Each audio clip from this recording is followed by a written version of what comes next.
자, 오늘은 데살로니가전서 12번째 시간입니다. 최고의 무기는 겸손입니다 라는 제목으로 여러분들과 은혜를 나누겠습니다. 여러분 오랜만에 데살로니가전서 시리즈를 하네요. 그리고 보니까 3장으로 넘어왔습니다. 지난 2장 이야기는 바울이 데살로니가 교인들을 굉장히 그리워하고 있었다라는 그런 이야기를 우리가 나눴죠. 그리고 이 3장이 지금 어떻게 연결하는지, 자, 오늘 본문 3장 1절 2절 말씀을 다시 한번 읽어보겠습니다. 자, 3장 1절 2절 말씀 다시 한번 읽어볼게요.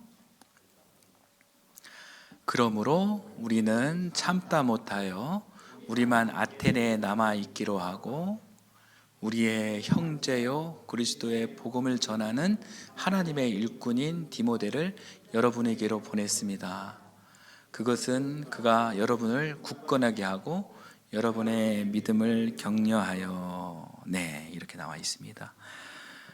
여러분 그 1절을 이렇게 보니까요, 1절 보니까 그렇게 그립고 그렇게 가고 싶었던 데살로니가를 가지 못하고 바울이 결국 지금 자리하고 있는 곳이 어디냐?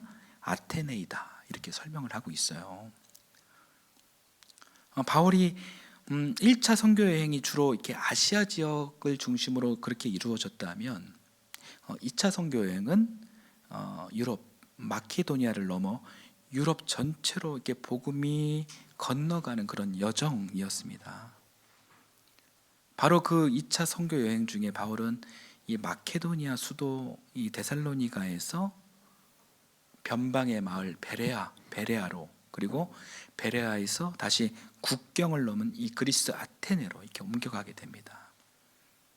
그런데 여러분, 이 이동은 뭐 바울이 처음부터 계획된 그런 여행이라기보다 이 한 지역에 머물 때마다 복음을 전할 때마다 이 바울 일행을 죽이려고 하는 유대인들의 그 살기 어린 폭력 때문에 밀려난 결과였습니다. 그래서 바울은 어쩔 수 없이 이 데살로니가에서 베레아로, 또 베레아에서 이 아테네로 이 쫓기듯 그렇게 떠날 수밖에 없었습니다. 그렇게 쫓기다 바울이 결국 간 곳이 아테네였습니다. 아테네였는데 아테네는 사실 바울이 처음부터 의도한 땅은 아니었어요. 바울은 베레아에 있을 때부터 시종일관 마음을 두고 있었던 곳은 첫 목회지와 같은 데살로니가였습니다. 그러니까 베레아를 떠나 아테네에 이르렀을 때에도 그 마음은 여러분 같은 마음이었어요. 그러니까 이 마음이 지금 오늘 본문 3장 1절에 그대로 묻어 있는 거예요. 이 3장 1절은 여러분 이 마음을 어떻게 표현하고 있습니까? 다시 한번 보여주십시오. 우리는 참다 못하여. 우리는 참다 못하여.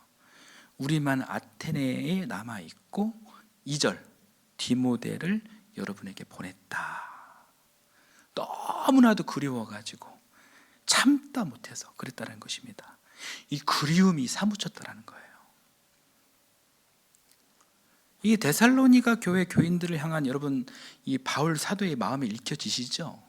아주 간절합니다. 지금 이 상황을 한마디로 말하자면 지금 현재 아테네에 있는 바울, 그러나 그의 마음은 데살로니가에 가 있었다라는 이야기입니다.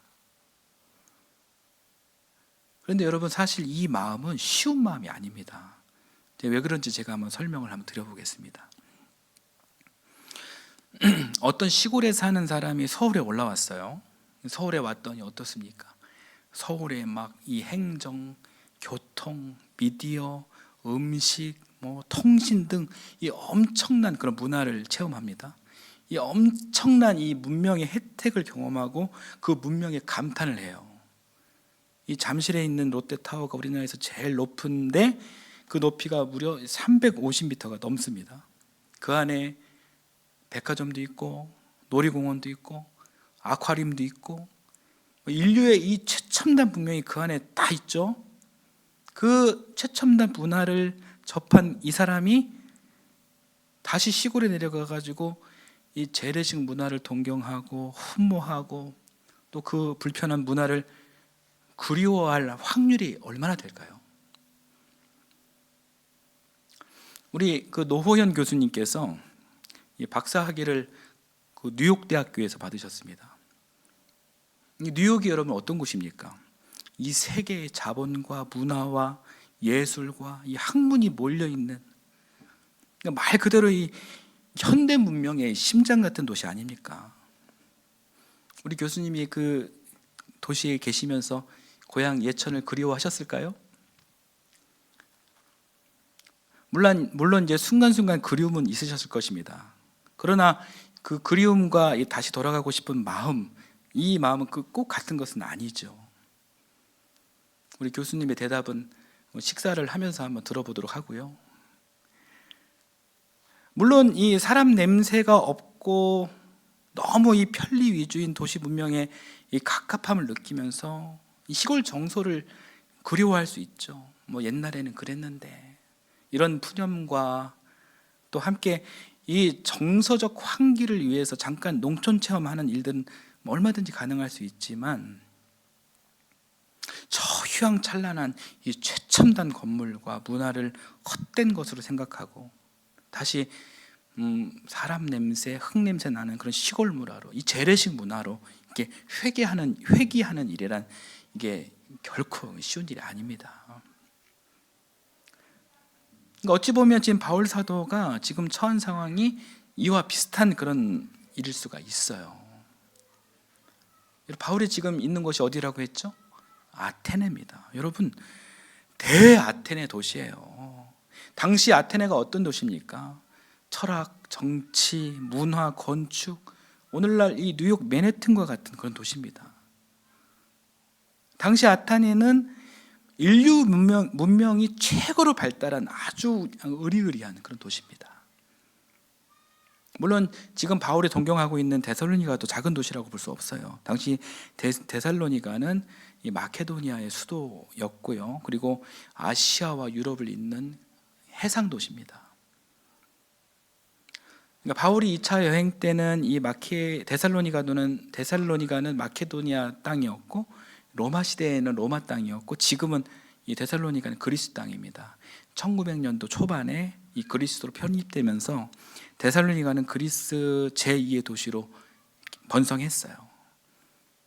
그리스 제1의 도시는 아테네입니다. 이 데살로니가가 아무리 발전한 도시일지라도 2000년 전이나 오늘날이나 이 데살로니가는 아테네를 결코 넘어설 수가 없습니다. 그 이유는 역사적으로나 상징적으로나 아테네라는 도시 문명의 휘황찬란함 때문이에요. 데살로니카가 기원전 약 316년에 세워진 도시라면 아테네는 기원전 2100년경에부터 역사를 가진 도시였습니다. 그러니까 두 도시는 비교 자체가 쉽지가 않습니다. 우리가 잘 아는 것처럼 아테네는 민주주의 발상지이고요. 그리고 또 소크라테스, 플라톤, 아리스토텔레스로 이어지는 고대 철학의 중심지였습니다. 또한 고대 올림픽 정신을 상징하는 그리스 문명의 영광이 웅축된 도시이기도 했습니다. 또한 그곳에는 고대 그리스의 영광이 살아 숨쉬고 있었습니다. 아테네 중심에는 아크로폴리스라는 거대한 바위 언덕이 있었고, 그 높이만 해도 150m였습니다. 그 위에는 대리석 신전들이 하늘을 향해 쭉쭉 솟아올라 이 도시 전체를 내려다보고 있었습니다.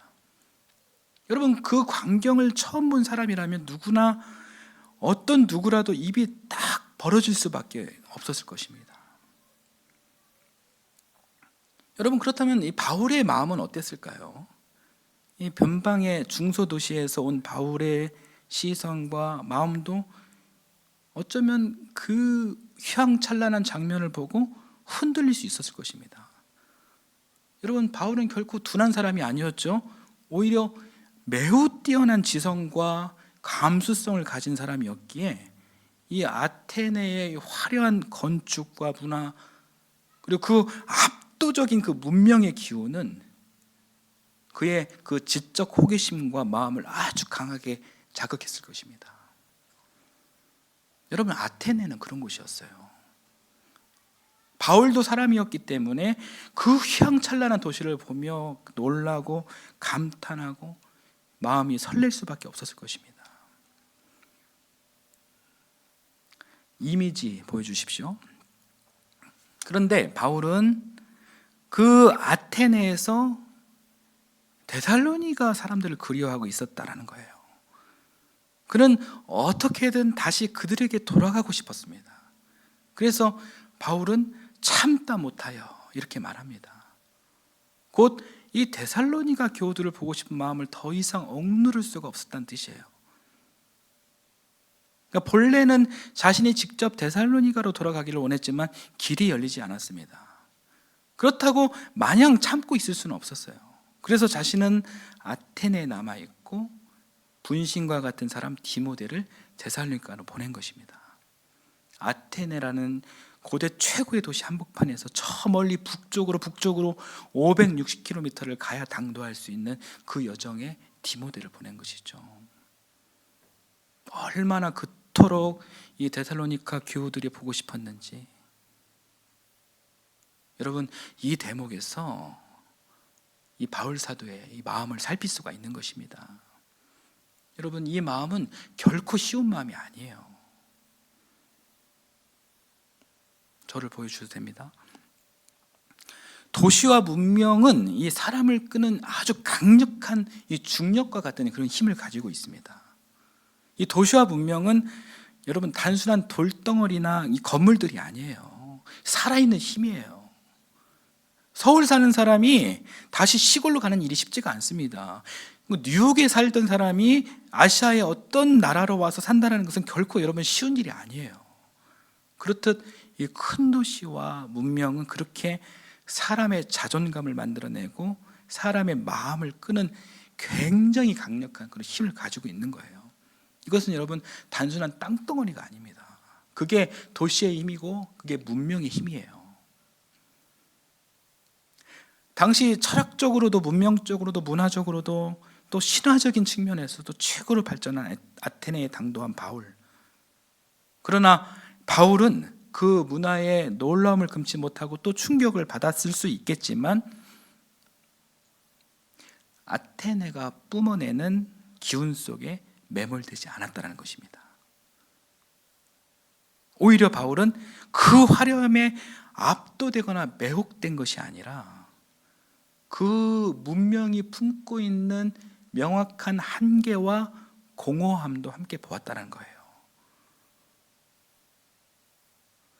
바울은 그 문명을 흠모하고 거기에 빠져버린 것이 아니었습니다. 오히려 그 화려한 문명 앞에서는 자꾸 보잘것없어 보일지 모르는 이 데살로니가의 교우들 한 사람 한 사람을 마음에 품고 있었습니다.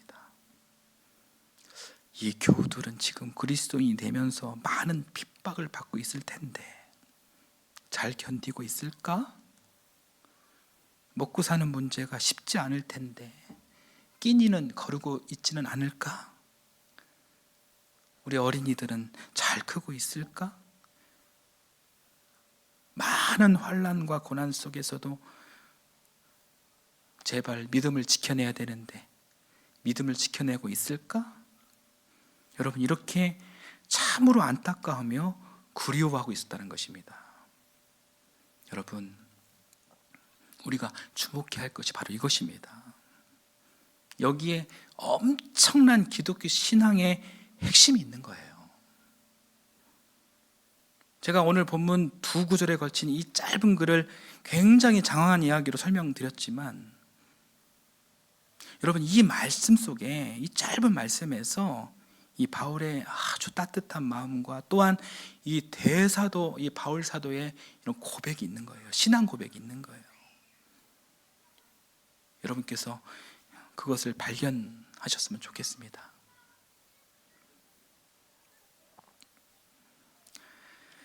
어쨌든 이 바울과 다른 일행은 아테네에 남고 이 디모데를 이 데살로니가로 보내기로 했습니다. 물론 560km나 되는 이 먼 길을 가야 했기 때문에 이 젊은 디모데가 선택된 면도 없지 않아 있었을 것입니다. 그러나 그보다 더 중요한 이유는 디모데야말로 가장 바울의 충실한 동역자였기 때문입니다.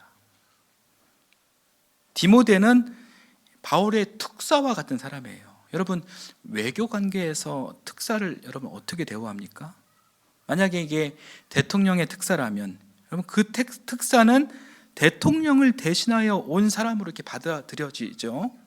그래서 머무는 자리도 또 앉는 자리도 또 대접도 그에 걸맞게 이루어집니다. 마치 대통령이 직접 온 것처럼 예우하는 거죠. 그러니 이 특사는 단순한 우편 배달부가 아니에요. 아무에게나 그런 자격을 맡길 수 있는 것도 아닙니다. 같은 생각을 품고 같은 방향을 바라보고 깊은 신뢰 속에서 모든 비밀까지도 함께 나눌 수 있는 최측근이어야 합니다. 그런 점에서 디모데는 이 바울의 특사와 같은 사람이었던 거예요. 곧 이 바울의 최측근이었고 바울의 분신과도 같은 인물이었습니다. 그래서 편지를 받는 이들도 디모데를 대할 때 마치 바울 자신을 대하듯 받아들였던 것입니다. 그렇습니다. 이 디모데는 바울의 아주 충실한 동역자였습니다. 바울의 편지를 들고 가기에 가장 합당한 인물이었습니다. 그것을 잘 드러내는 구절이 오늘 2절입니다. 2절 다시 한번 읽어볼게요. 자, 읽겠습니다. 우리의 형제요 그리스도의 복음을 전하는 하나님의 일꾼인 디모데를 여러분에게로 보냈습니다. 거기까지만 읽겠습니다. 네, 오늘 본문은 보세요. 디모데를 그리스도의 복음을 전하는 하나님의 일꾼이라고 말합니다. 그러니까 바울이 디모데를 그렇게 불러준 거예요. 그런데 여기에서 하나님의 일꾼이라고 번역된 이 부분은요, 헬라어 원어를 보면 좀 다르게 읽을 수가 있어요. 그러니까 이 부분에 쓰인 헬라어는 쉰 에르고스입니다. 한번 화면 한번 보여주시겠습니까? 쉰 에르고스 한번 따라서 해보실까요? 쉰 에르고스. 예, 쉰 에르고스. 동역자란 뜻이에요. 그대로 읽으면 성경 헬라어 성경대로 읽으면 쉰 에르고스 투 세온, 곧 하나님의 동역자라는 뜻입니다. 세온은 하나님이란 뜻이에요. 그래서 원어의 뜻을 살리면 하나님의 일꾼이라기보다는 하나님의 동역자라는 뜻이 맞습니다. 그리고 이 쉰 에르고스는 여러분 합성어입니다. 이 쉰과 에르고스가 합쳐진 말입니다. 먼저 쉰은 이 함께라는 그런 뜻을 가진 어근, 그 접두 요소예요. 영어로 치자면은 이 공감이란 단어, 심패시, 함께 어우러지는 연주, 심포니, 그리고 뭐 동반상승, 시너지, 이런 말에 들어있는 이 함께라는 뜻의 심 계열과 이렇게 연결해서 생각하시면 되는 거예요. 그리고 에르고스는 일하다와 관련된 말입니다. 그러니까 쉰 에르고스는 문자 그대로 함께 일하는 사람, 곧 동역자라는 그런 뜻입니다. 그래서 엄밀히 말하면 쉰 에르고스는 단순히 일꾼이라기보다는 동역자에 가깝습니다.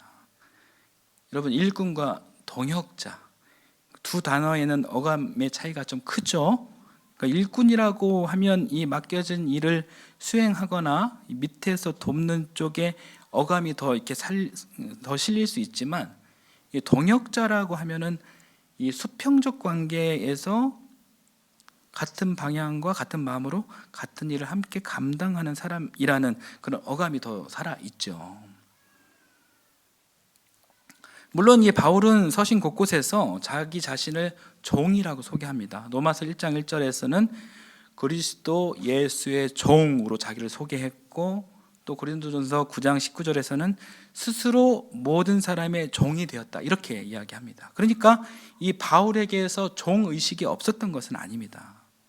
그러나 여러분, 종이라는 뜻의 헬라어가 따로 있습니다. 둘로스나 디아코노스라는 이런 직접적인 단어들이 있어요. 그런데 오늘 본문에 쓰인 말은 여러분 그런 단어가 아니라 시네르고스, 곧 동역자입니다. 그런데 더 주목할 것이 있습니다. 이 바울의 편지에서 시네르고스, 이 언어가 자주 나와요. 나오는데 대개는 시네르고스 투 폴, 바울의 동역자라는 뜻으로 쓰입니다. 그런데 오늘 본문에서는 훨씬 더 놀랍게도 이 바울의 동역자가 아니라 시네르고스 투 세온, 하나님의 동역자라는 표현으로 쓰이고 있다는 거예요. 바로 이 점이 이 후대 사람에게 이 신학적으로 적지 않은 그런 부담이 되었을 것입니다.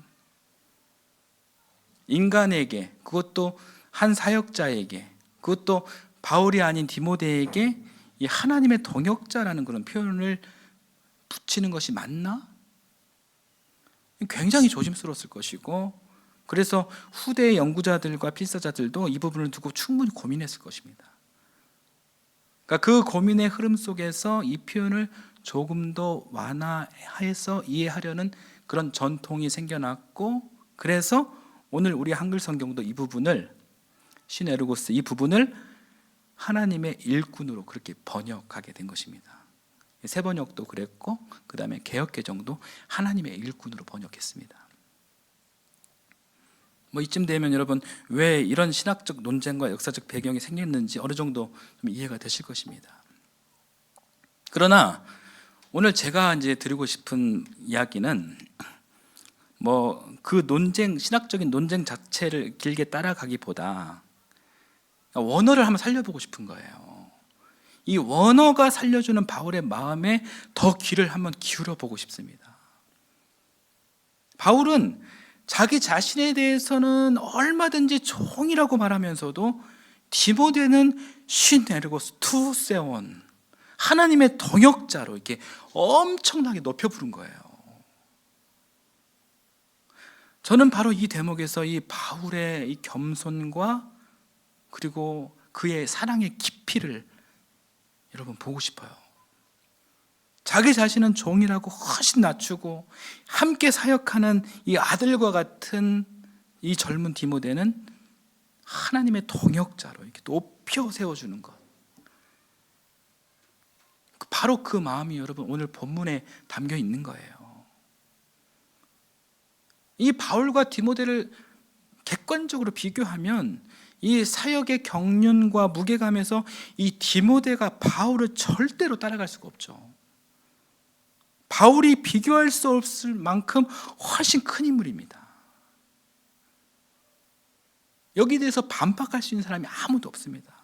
그런데도 바울은 디모데를 절대로 낮추지 않고 오히려 하나님의 동역자로 아주 높여 세웁니다. 여러분, 바로 여기에 우리 바울 사도의 겸손이 있는 것입니다.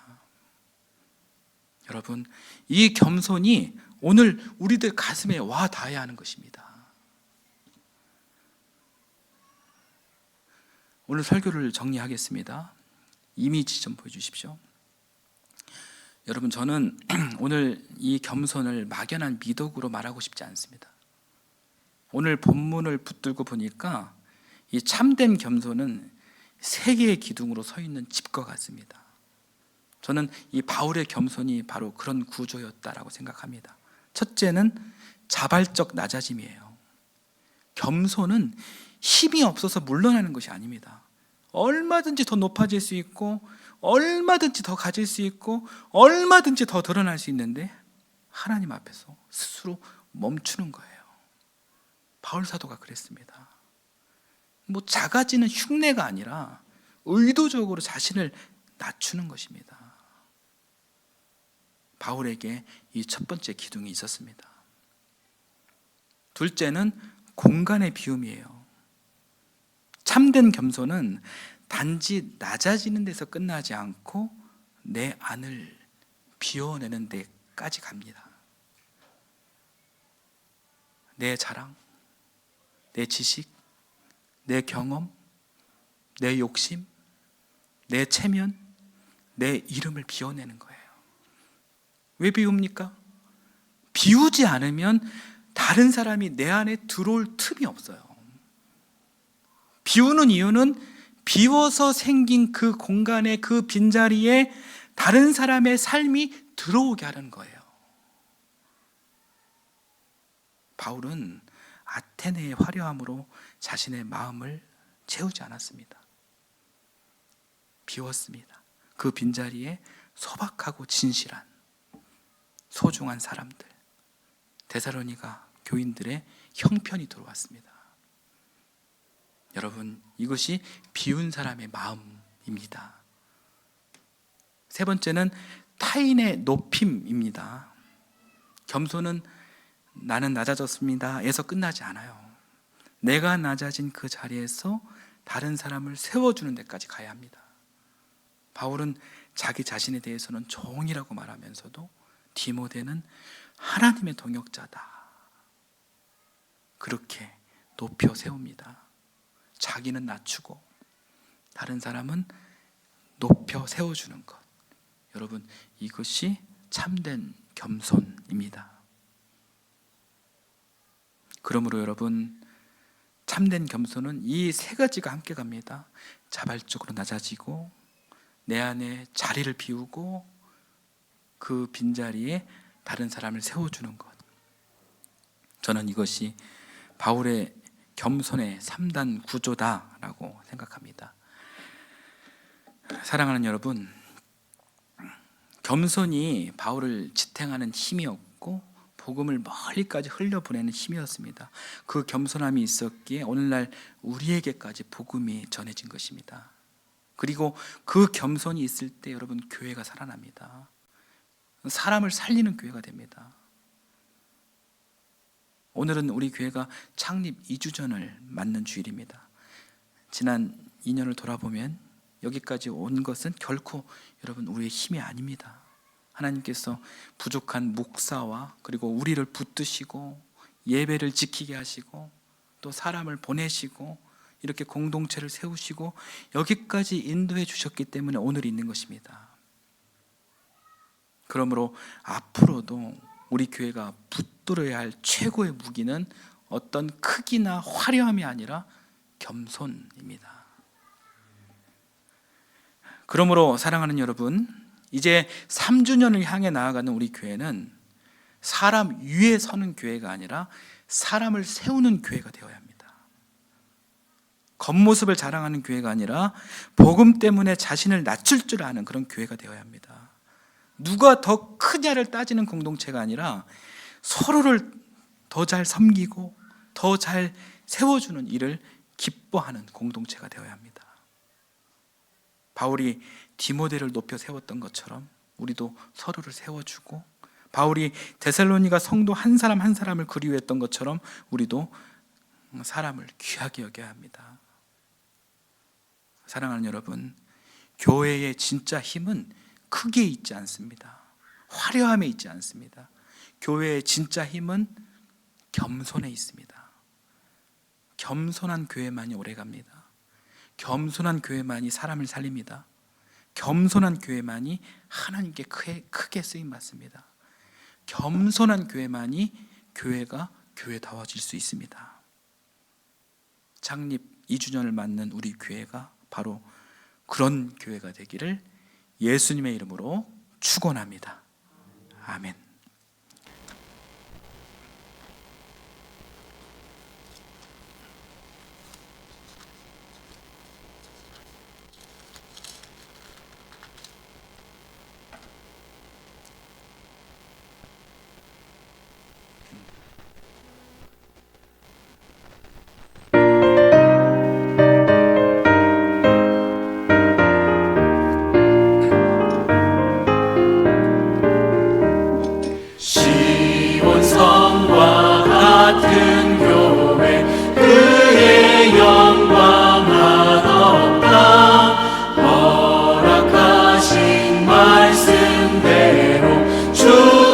친히 세웠다. 반석 위를 세운 교회, 흔들 자가 누구냐. 모든 원수 애워싸도 아무 근심 없도다. 생명샘이 솟아나와 모든 성도 언제든지 흘러넘쳐 부족함이 없도다.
하나님, 오늘 말씀을 통하여 우리에게 겸손의 길을 다시 보여주심을 감사드립니다.